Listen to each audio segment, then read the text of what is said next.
अभी तक Indian indices कोविड-19 crash के एग्जैक्ट लेवल पर भी नहीं आए हैं, लेकिन कुछ इंडाइसेस रीसेंट ईयर्स के लोएस्ट लेवल या कहें तो स्ट्रॉन्ग करेक्शन जोन में आ गए हैं।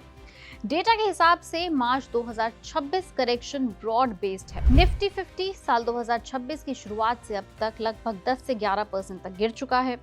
जनवरी पीक से करेक्शन जोन में आ गया है। कोविड क्रैश यानी साल 2020 मार्च में लगभग ये 35 से 38% तक गिरा था, इसलिए कहा जा सकता है कि अभी भी उस लेवल से काफी ऊपर है, बट करेक्शन जोन में ही है, क्रैश नहीं। बता दें कि Nifty mid cap 50 mid cap indices भी लगभग 10% के आसपास गिर चुके हैं 2026 में। मिड कैप में सेलिंग प्रेशर ज्यादा होता है जब FIIs मार्केट से पैसा निकालते हैं। Mid caps usually large cap से पहले करेक्ट होते हैं, इसलिए ये रिलेटिवली वीक दिख रहे हैं। निफ्टी स्मॉल कैप 250 की अगर बात करें तो स्मॉल कैप्स में करेक्शन और भी शार्प है। रिटेल पार्टिसिपेशन ज्यादा होने की वजह से वॉलेटिलिटी भी हाई है।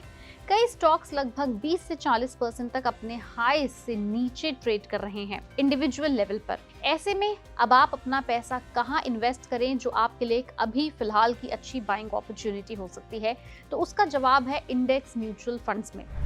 आप किसी भी इंडेक्स म्यूचुअल फंड में SIP या लमसम यानी एक मुश्त इन्वेस्ट कर सकते हो जो एग्जैक्टली उस इंडेक्स को ट्रैक करता है।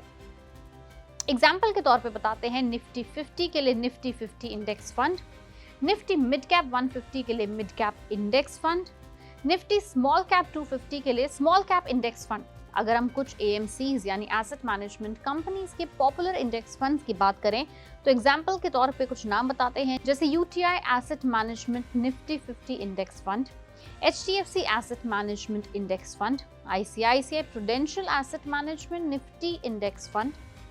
ETFs की अगर हम बात करें तो जो एक्सचेंज ट्रेडेड फंड है वो भी आपके लिए एक अच्छी अपॉर्चुनिटी हो सकते हैं।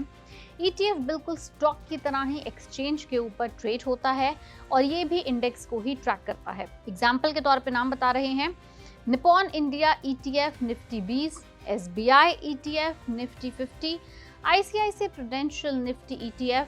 अगर आप भी इंडेक्स इन्वेस्टिंग स्टार्ट करना चाहते हो तो इंडिया में कुछ low cost trusted index funds या ETF हैं जो रिटेल इन्वेस्टर्स सबसे ज्यादा यूज करते हैं।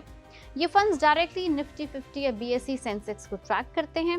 बेस्ट निफ्टी 50 इंडेक्स फंड के अगर हम आपको नाम बताएं तो UTI Nifty 50 index fund direct plan growth India के सबसे पुराने और ट्रस्टेड इंडेक्स फंड्स में से एक है। लो ट्रैकिंग एरर और इसका large asset under management which is approx 20,000 crore plus. इसके बाद आता है HDFC index fund Nifty 50 plan direct growth. Number 3 पर है ICICI prudential Nifty 50 index fund direct plan growth. इसके बाद है SBI Nifty index fund direct plan growth. अब ETF की अगर बात करें तो कुछ ETF हैं जो काफी पॉपुलर हैं अमंग रिटेल इन्वेस्टर्स, जैसे कि Nippon India ETF Nifty 20, SBI ETF Nifty 50, ICICI prudential Nifty ETF। अब ये तो हमने आपको कुछ ETF और आपको फंड्स के नाम बताए, लेकिन रिटेल इन्वेस्टर्स जो कि लॉन्ग टर्म अपना पैसा सेफ गार्ड करना चाहते हैं, इन्वेस्ट करना चाहते हैं, ग्रो करवाना चाहते हैं, वो अपने पोर्टफोलियो को स्प्लिट करते हैं। कैसे स्प्लिट करते हैं बता देते हैं। 50% वो अपना जो अमाउंट है वो निफ्टी 50 इंडेक्स फंड में लगाते हैं, 30% लगाते हैं लगभग निफ्टी नेक्स्ट 50 इंडेक्स फंड में और बचा हुआ 20% इन्वेस्ट करते हैं निफ्टी मिड कैप 150 में। इससे पोर्टफोलियो में स्टेबिलिटी प्लस ग्रोथ दोनों मिलता है और आपके पैसे को ऐसे क्राइसिस सिचुएशन में ज्यादा ग्रोथ का रूम भी मिलता है, रिस्क भी कम होता है। तो अगर आप भी इस वॉर लाइक सिचुएशन में अपने पैसे को इन्वेस्ट करने का सोच रहे हैं तो ये इंडेक्स फंड या ETFs आपके लिए एक अच्छा ऑप्शन हो सकते हैं।